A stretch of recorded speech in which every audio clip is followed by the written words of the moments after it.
Have you ever wondered what would happen if you actually sat down and talked with missionaries from the Church of Jesus Christ? I think a lot of us will say, well, I'm a good person. I try to be a good person. And I can figure stuff out on my own. And I got a good family, good friends, good life. All of which I did on my own, by the way. So what the heck do I need God for? Honestly, this used to be me. Now don't worry, I'm not going to sit here and just say, oh, you need God because you're going to hell or you need to be saved. Because if somebody said that to me when I was at that stage, let's just say that wouldn't have gone over very well. And I probably would have shut the door to God forever. But instead, I hope this to be more like a proposal or an open invitation to something that I just really, really love. So just hear me out and then take it or leave it. It's totally up to you. I've always loved the line, and I'm just going to say it my own way, that we think we're physical creatures, seeking just some short experience of the spiritual. But in reality, we're spiritual creatures, living just some short experience of the physical. Now, I don't care who you are, what you believe. I'm sure that resonates with every single one of us, because I think we all know it, whether we believe in it or not, that there has to be something else that goes way beyond just this world, and way beyond just get born, go to school, go to work, have a family, and die. There has to be. And this isn't just wishful thinking. I think we know it because it's our experience. We feel it in that deep inner part of ourselves that hungers for something more. Every single one of us is made up of both the physical and the spiritual. Now, our physical bodies hunger for the physical. Touch, food, water, warmth. And when we get these, we feel happy. But if we don't, our bodies feel sick and slowly die. Now, in the same way, our spirit or soul, or whatever you want to call it, hungers for the spiritual. Truth, as in those answers every single one of us are looking for. Love, as in every single one of us longs to be loved. But even deeper than that, I think we all hunger just to be accepted.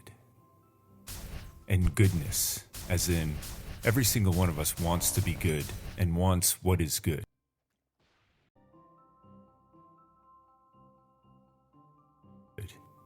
And we all think we know what that is, but often we find out down the road that what we thought was good wasn't actually good for us at all. And when we get these things, we feel joy, which is different from happiness. Happiness comes from something on the outside.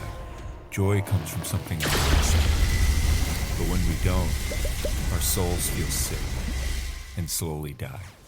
And that's what we feel in that inner emptiness or restlessness of heart. Now, I know some of you are thinking, yeah, but why are these things spiritual?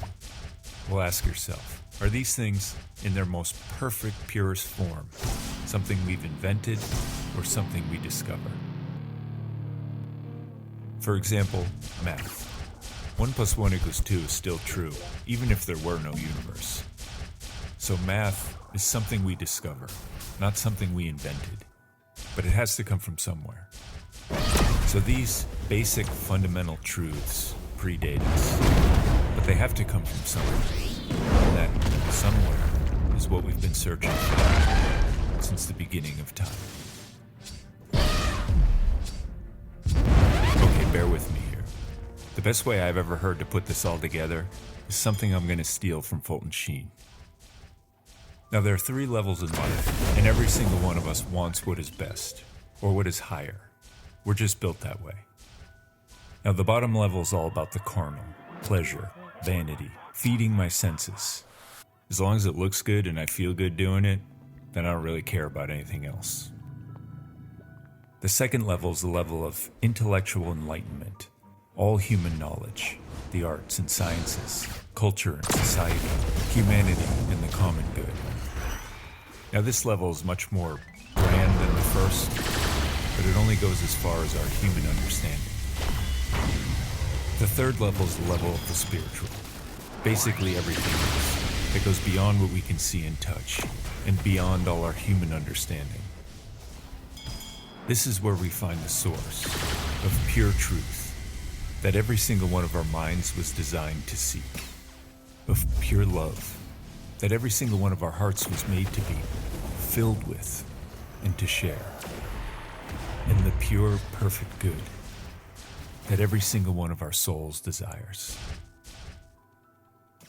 And just as flesh and blood can only come from flesh and blood, spirit can only come from spirit. And this first pure spirit is where we come from, which explains why we sometimes feel homesick, or something that we don't even know what it is.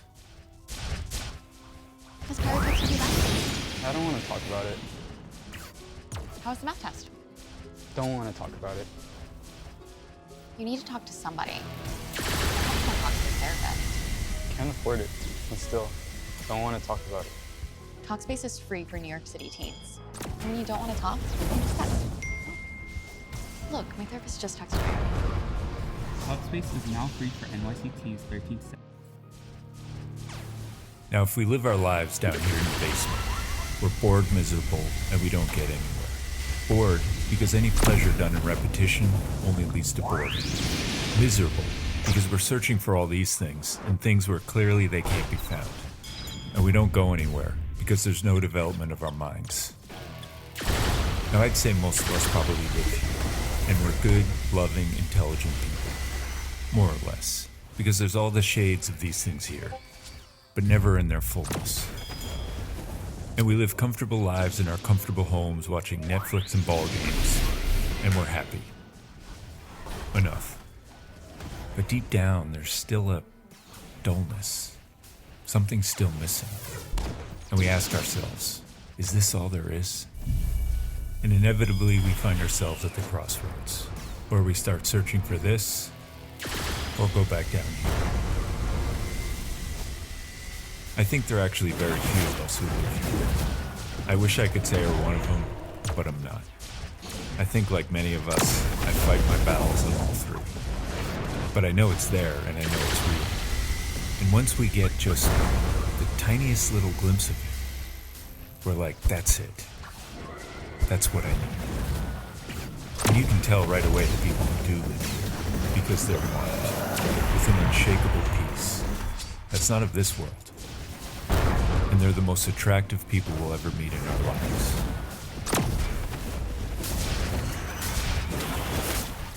Now we can get from here to here on our own, with a little discipline, the blowing up of our egos, and the challenging of our minds. And we can try to get from here to here on our own, but it's hard. We're going to make a lot of mistakes, be easily deceived, and only go so far. Because we can't. It's so far beyond our human categories of thinking. It would be like, let's say there was life on another dimension. Now we could rationalize and theorize and try to postulate some idea of what it might be like there. But unless we actually go there, or somebody from there comes here, we have no idea. So this is where God made it easy for us. He took all this, all truth, goodness, and love, everything through which you and I, all of existence was real. Everything actually exists himself. And he embodied it into a human person. And sent him here, saying, teach them to actually exist himself. And he embodied it into a human person. And sent him here, saying, real truth. Love them with our love, and show them what is goodness. And he entered into our dimension, our space and time, our history. And he says, very gently and lovingly, with the force of all existence in his voice, I am the way and the truth. I'm the bread that your soul is longing for. Come to me, and I will give you rest. Come to me, and I will give you rest. You see, this is why Jesus is such a big deal, and why, to me, my most urgent need. So as I said in the beginning, I hope this to be more like an open invitation that we have our entire lives to respond to. And it doesn't come from me. And the invitation is simple.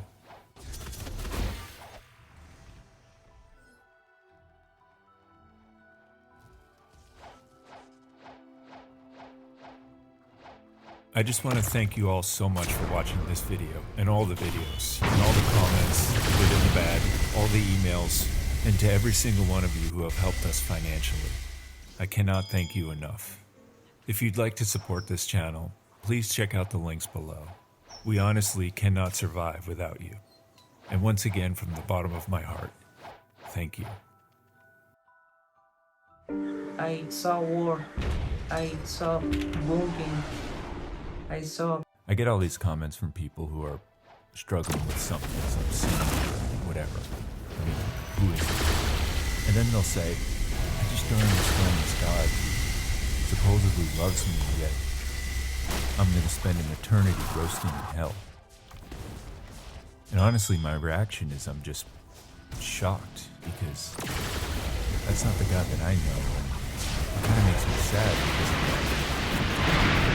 God that you taught growing up. God is love, yes, and God is mercy. You can't have the one without the other. So I usually say two things. First, just think about how merciful you are. I'm sure you're a pretty fair and forgiving person, but if you're anything like me, then we know our mercy is far from perfect. But then ask yourself, would I forgive me? Now think about how much more merciful God is than you or me. His mercy is perfect. And the second thing is this. I heard it said once that if God's mercy were a flame, it could consume the entire universe like that. And even if Satan himself genuinely asked for mercy, God would forgive him. Because it's his nature. He is mercy. He can't not forgive you. And I highly doubt your sin is as big as his. So then usually the only thing that's holding us back from his mercy is ourselves. So if you fall, and we all fall, and you ever feel this way, you're going to hear two voices. The first saying you're bad and you're going to hell and really keeping us down. And the other, lifting you up with compassion, love, forgiveness, saying, just come home to my mercy. Only listen to the one. And just one last thing. There actually is one condition that God puts on his mercy. But I think you know what it is.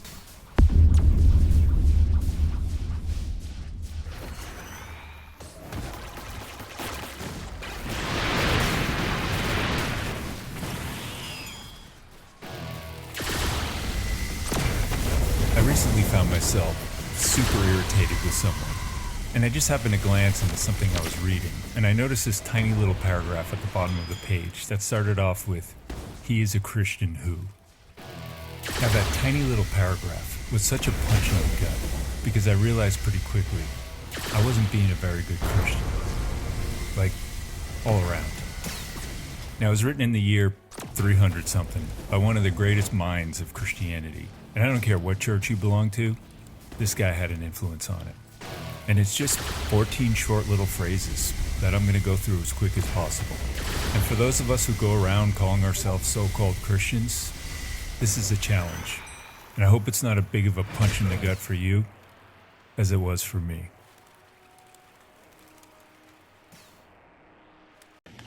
Oh no. Got too many people watching me. Bye.